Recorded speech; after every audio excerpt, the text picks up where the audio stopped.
Muy bien, el tamaño de la clase media en el Perú ha sido materia de un debate interesante en las últimas semanas en el Perú y estamos con Fidel Jaramillo, representante del BID, que ha sido parte del debate. Fidel, muy buenas noches, gracias por venir. No, muchas gracias por invitarme. ¿Cuál es el tamaño de la clase media peruana?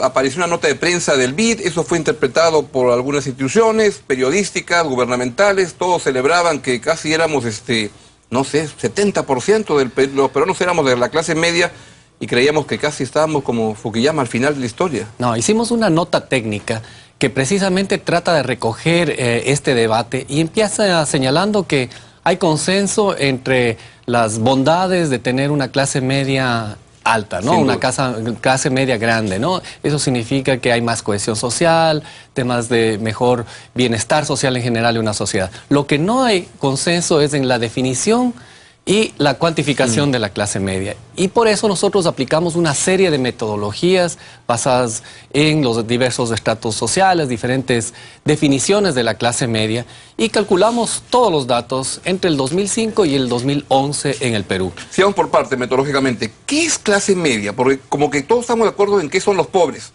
La clase media como que es más complicada de definir y cada quien tiene su propia interpretación. Así es, multidimensional, porque hay quienes primero empiezan por el ingreso, ¿no? Pero entonces es muy subjetivo cuáles son los umbrales, ¿no? ¿Dónde está realmente la clase media? Pero hay quienes dicen que es más complejo, ¿no? Tiene que ver con la educación, los activos, con factores culturales.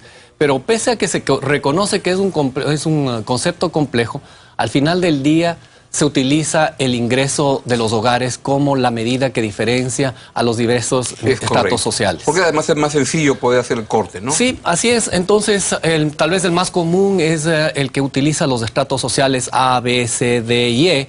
Y dices que, bueno, la clase A está normalmente la clase alta, abajo está la base de la pirámide, y la clase media está entre los estratos B y C. B y C. D no, ¿no es cierto? D es una clase que ha salido de la pobreza, pero todavía no se incorpora a la clase media. Y si lo pones por ingresos, ¿a partir de entre qué monto alguien es de clase media? Nosotros hicimos un ejercicio bastante pragmático. Dijimos, bueno, primero diferenciemos lo que son los ni pobres ni ricos. Y luego, entre ese gran sándwich que está en la mitad, tratamos de identificar aquellos estratos que se definen, que ya salieron de la pobreza, pero que se siguen definiendo como pobres. Y calculamos cuáles son esos umbrales. Definimos a la clase media verdaderamente consolidada a un 49% de la población. Y más o menos un hogar... Y cuéntame cómo es esa clase media consolidada. Más o menos quienes están con ingresos familiares entre 1.800 soles a 9.600 soles. Eso es más o menos lo que se define como la clase media consolidada. Hay otras definiciones también de clase media que dan otros números. Nosotros los reportamos todas y están entre los diferentes cálculos entre el 39% y 49%, el nuestro que tal vez es el más elevado. ¿Y cómo así se llegó al 70%? Nosotros identificamos un estrato bien interesante de la población peruana que ha venido creciendo, que es aquella que salió de la pobreza, pero que todavía no se incorpora a esta clase media consolidada. Emergente le llamaban. Muchas analistas lo dicen emergente o población vulnerable o clase media emergente, porque ha emergido de la pobreza, pero todavía no es clase media consolidada. Eso más o menos estamos hablando de familias que tienen alrededor de 1.100 soles mensuales a los 1.800 que había mencionado. Bueno, pero 1.100 como que no encaja mucho en la imagen que uno tiene tradicional de la clase media, ¿no? No, es que no estamos hablando de clase media y de ahí la equivocación. Esto equivale al 21% de la población. Claro, si sumamos esta clase que es vulnerable, que no es pobre, pero todavía no es clase media, eso es 21%. Si sumamos al 49% da el 70%, que es lo que ha sido reportado por algunos medios. Pero nosotros hemos sido claros que la clase media es del 49%.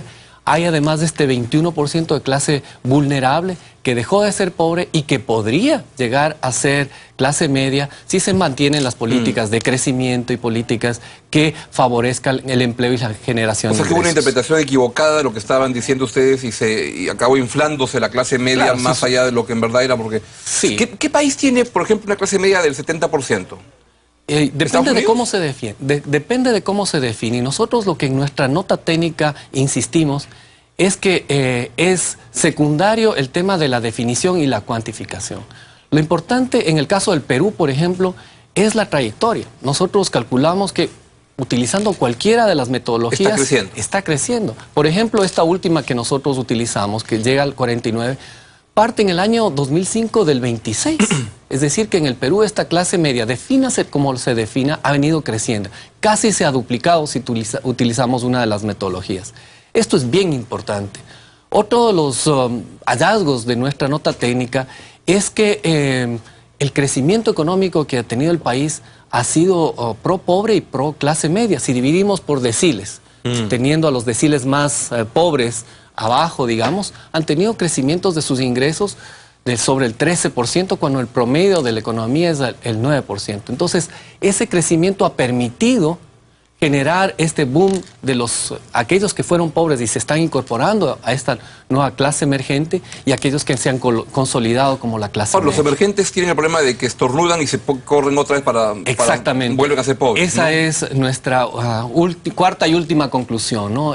Si bien es optimista, queremos ver el vaso medio lleno, también reconocemos que no es momento para triunfalismos y que esta clase media es vulnerable, es frágil frente a choques adversos como por ejemplo una caída del crecimiento económico, desempleo, o choques adversos como enfermedad, vejez, o un desastre natural, el fenómeno del Niño, terremoto, etcétera. Porque no pueden ahorrar mucho, es el problema. No tienen capacidad de ahorro para prevenir y superar un problema de desastre natural o lo que sea. Así es. O tienen formas de ahorros, pero que no son las más eficientes, ¿no? O no tienen acceso, por ejemplo, a seguros de vida, o a otros seguros como de desempleo, enfermedad, vejez, etcétera.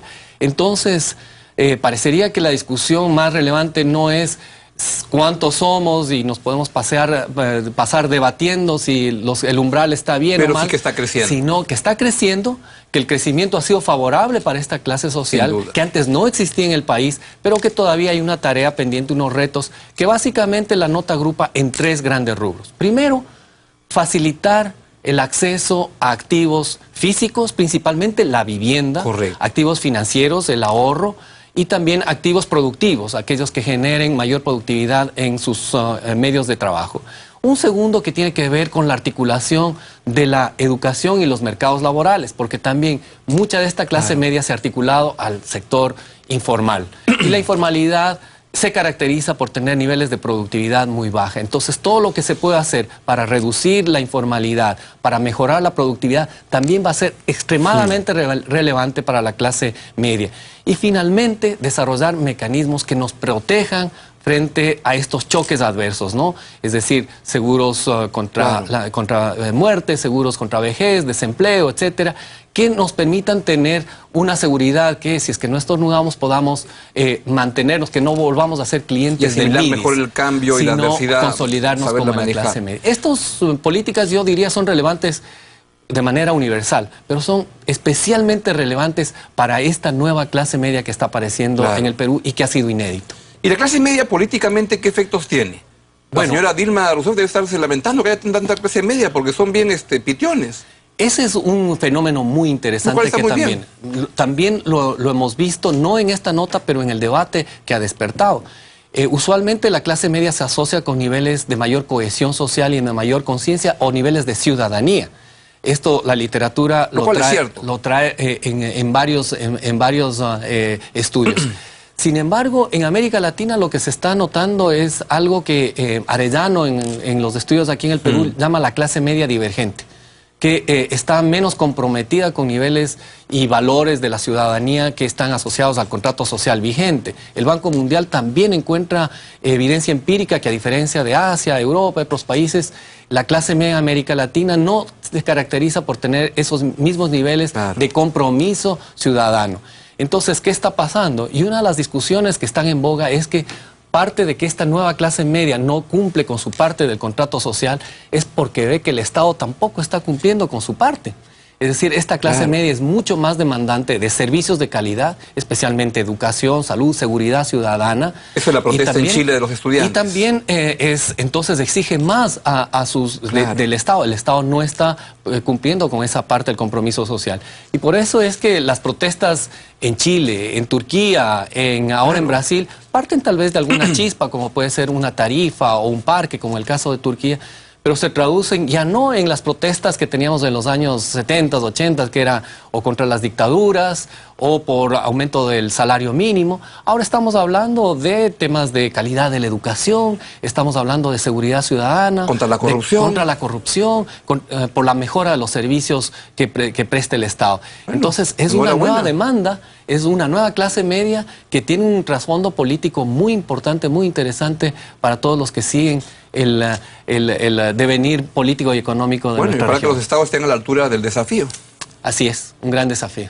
Fidel, muchas gracias por venir y explicarnos la posición de este debate, que es bien interesante porque tiene consecuencias importantes, pero como dice una conclusión es que, como la medias, está creciendo la clase media en el Perú. Es una buena noticia. Así es. Muy bien. Muchas gracias. Fidel, muchas gracias. Fidel Jaramillo, representante del Banco Interamericano a Desarrollo aquí en el Perú. Vamos a una breve pausa y vamos a conversar con Hernán Chaparro de GFK y Pedro Tenorio de Correo Semanal, que está trayendo la revista que sale mañana. Y viene además, miren con qué cosa viene, con esto de imágenes, está espectacular. Ya venimos.